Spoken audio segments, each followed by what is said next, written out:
है दोस्तों, हाल में मैंने एक बुक पढ़ा, one small step can change your life by Robert Maurer PhD।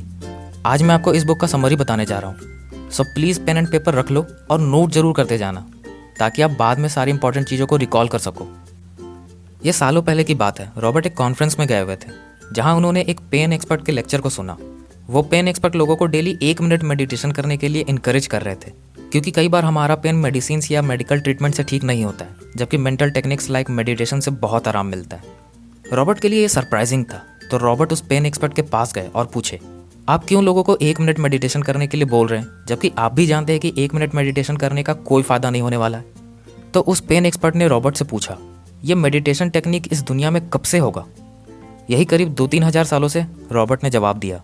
तो फिर उस पेन एक्सपर्ट ने एक्सप्लेन किया, इसका मतलब साफ है कि मुझे सुनने वाले लोगों को ऑलरेडी मेडिटेशन के बारे में पता होगा, और जिन्हें मेडिटेशन का आइडिया अच्छा लगा होगा वो ऑलरेडी किसी टीचर या बुक के हेल्प से मेडिटेशन करना स्टार्ट भी कर दिए होंगे। लेकिन बाकी के बचे लोग, जिन्हें मेडिटेशन का आइडिया बिल्कुल बुरा लगता है, उन्हीं लोगों को मैं सिर्फ 1 मिनट मेडिटेशन करने के लिए कह रहा हूँ, ना कि 30 मिनट के लिए।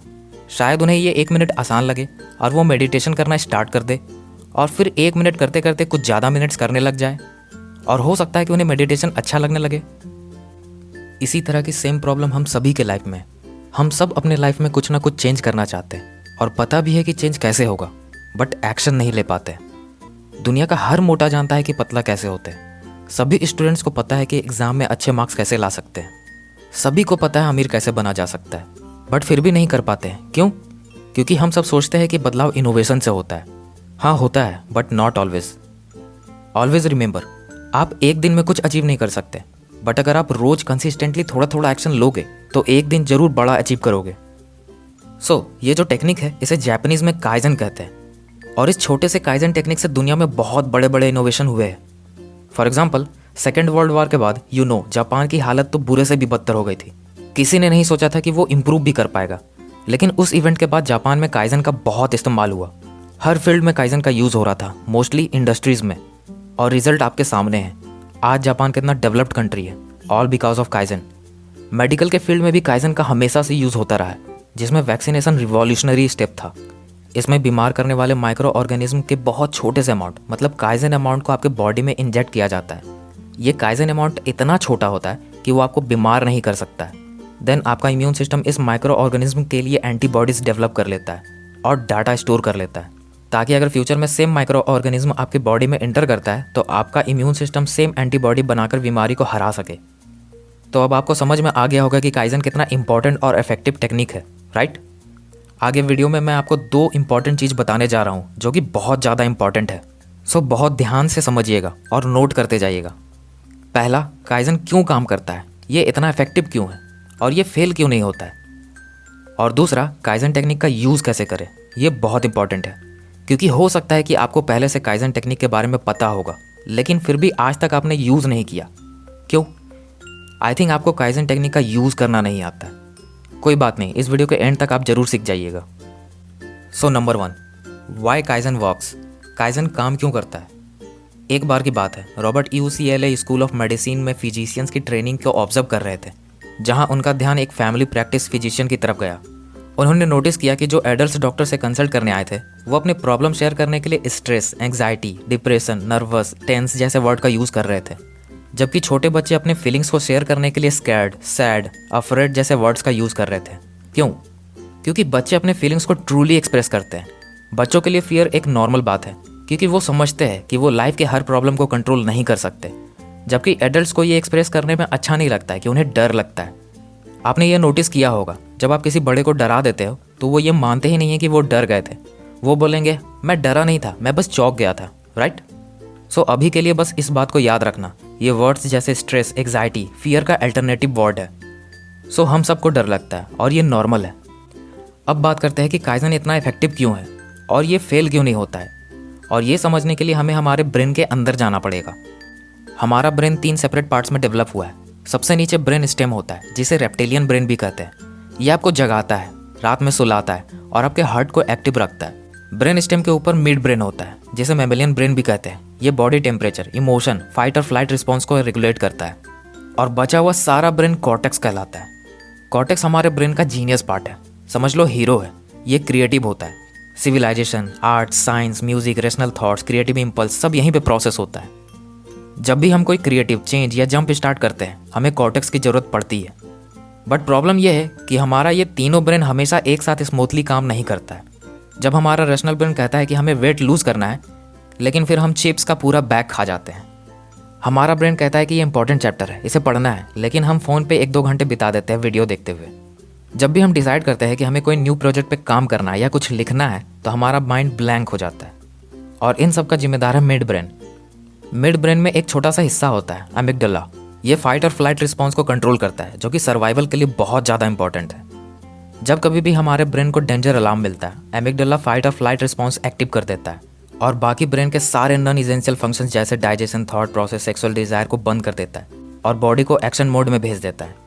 ये इंपॉर्टेंट भी है क्योंकि हजारों साल पहले जब लोग जंगलों में रहते थे तब फाइट और फ्लाइट रिस्पॉन्स जंगली जानवरों से लोगों को बचाता था। और ये ऑब्वियस भी है क्योंकि अगर आपके सामने एक शेर आ जाए तो आप अपना टाइम प्रॉब्लम के बारे में सोचने में वेस्ट नहीं करना चाहोगे, राइट? लेकिन आज के टाइम में एमिगडाला के साथ अलग ही प्रॉब्लम है। जब भी हम अपने यूजुअल रूटीन को चेंज करने की कोशिश करते हैं एमिगडाला अपना वर्क करना स्टार्ट कर देता है, क्योंकि चेंज का मतलब है चैलेंज और चैलेंज से थोड़ा स्ट्रेस आ जाता है, जो कि फियर का अल्टरनेटिव वर्ड है। मैंने बताया था आपको। फिर चाहे आप कोई न्यू जॉब में जा रहे हो या किसी न्यू पर्सन से मिलने जा रहे हो या कोई बुक पढ़ने या फिर कोई मैथ्स का प्रॉब्लम सॉल्व करने जा रहे हो, आपको स्ट्रेस फील होगा ही, जो कि और कुछ नहीं फियर ही है। और एमिगडाला अपना काम करना स्टार्ट कर देगा। वो आपके बॉडी को एक्शन के लिए रेडी करेगा और कॉर्टेक्स को एक्सेस नहीं करने देगा या ऑफ ही कर देगा, जो कि ब्रेन का थिंकिंग पार्ट होता है, क्रिएटिव पार्ट होता है, जो सोचता है।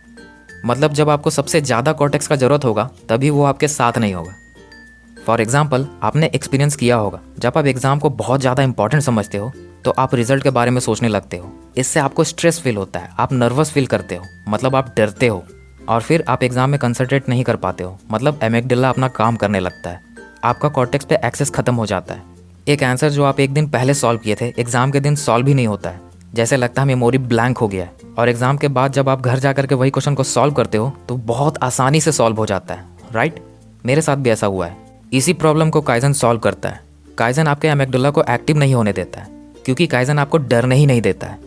वीडियो के स्टार्ट में जो मैंने आपको स्टोरी सुनाया था जिसमें पेन एक्सपर्ट अपने ऑडियंस को सिर्फ 1 मिनट के लिए मेडिटेशन करने के लिए बोल रहे थे, इससे होगा ये कि आपके ब्रेन को डर नहीं लगेगा, स्ट्रेस फील नहीं होगा।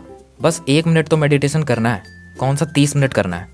और ये गारंटी है आप 1 मिनट मेडिटेशन ईजिली कर पाओगे और एमिगडाला सोया रहेगा, आप कॉर्टेक्स को एक्सेस भी कर पाओगे।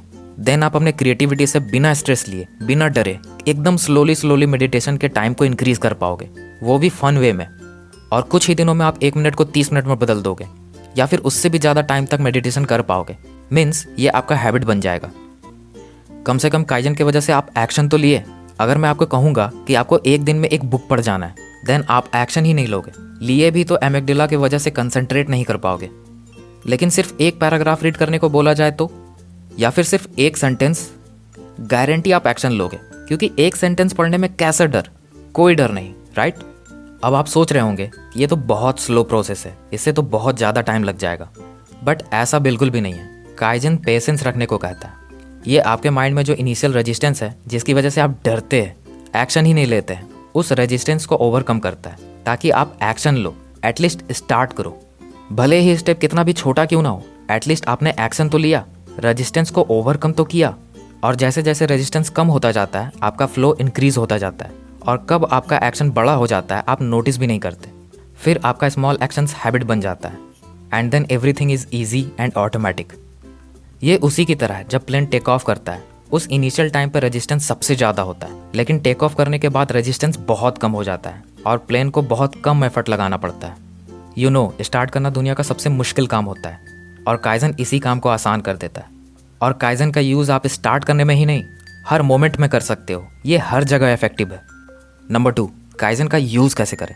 वैसे तो काइजन का यूज़ करने का इनफाइनाइट तरीका है अलग अलग फील्ड में, बट बेसिक चीज़ हर जगह सेम है। Ask small, think small, act small, reward small. इस डायग्राम का स्क्रीनशॉट ले लो और हमेशा याद रखना।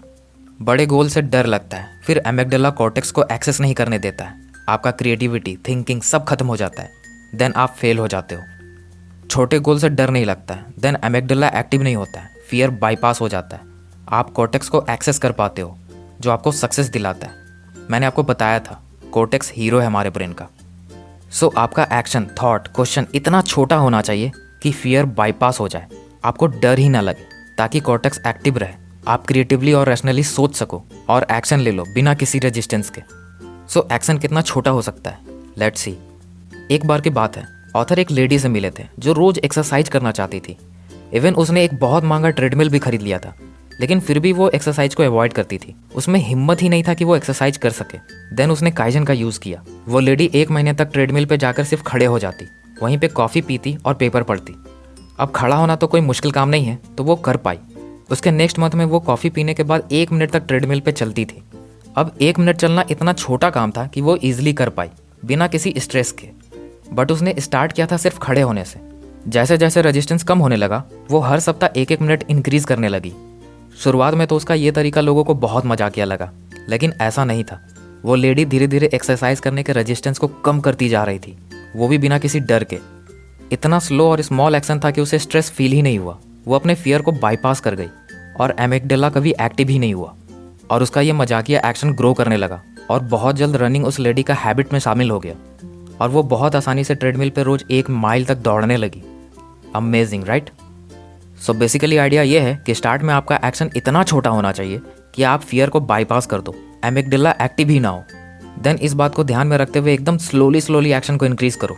जब आपका रेजिस्टेंस खत्म हो जाएगा, तब आप एक्सपोनेंशियली ग्रो करोगे और वो डेली स्मॉल एक्शंस आपके हैबिट में कन्वर्ट हो जाएगा। बट आपको एक्शन रोज लेना है, कंसिस्टेंटली, बिना मिस किए। और अगर आप डेली एक्शन मिस करने लग जाओ तो समझ लेना कि आपका स्टेप बड़ा है। इससे आपको स्ट्रेस फील हो रहा है, आपको डर लग रहा है, इसलिए आप उसे अवॉइड कर रहे हो। सो इसका मतलब ये है कि आपके स्टेप को और छोटा करने की जरूरत है, इतना छोटा कि आपको उससे डर ना लगे, आपको स्ट्रेस फील ना हो, आप उसे अवॉइड ना करो। जैसे ट्रेडमिल पे सिर्फ खड़ा होना या बुक में सिर्फ एक सेंटेंस को पढ़ना। Action should be insignificant to notice while doing it and must be consistent. So that's it guys. I hope कि आपको काइजन के बारे में सब समझ में आ गया होगा और आप जरूर काइजन का इस्तेमाल करोगे अपने लाइफ को इंप्रूव करने के लिए। और आपको ये बुक जरूर पढ़ना चाहिए, one small step can change your life by Robert Maurer PhD। इस बुक में काइजन के बहुत सारे एग्जाम्पल हैं जो आप तुरंत अपने लाइफ में अप्लाई कर सकते हो। इस बुक का लिंक मैंने डिस्क्रिप्शन में दे दिया, आप वहाँ से जाके इस बुक को खरीद सकते हो। और वीडियो को अब तक देख रहे हो, मतलब वीडियो बहुत वैल्यूबल है। सो 1 लाइक तो बनता है बॉस। और इस वीडियो को अपने फ्रेंड्स एंड फैमिली के साथ जरूर शेयर करो ताकि उनका भी फायदा हो सके और मेरा भी। और काइजन का यूज़ आप अपने लाइफ के किस प्रॉब्लम को सॉल्व करने में यूज़ करने वाले हो, कमेंट में जरूर बताओ। And finally, thanks for watching.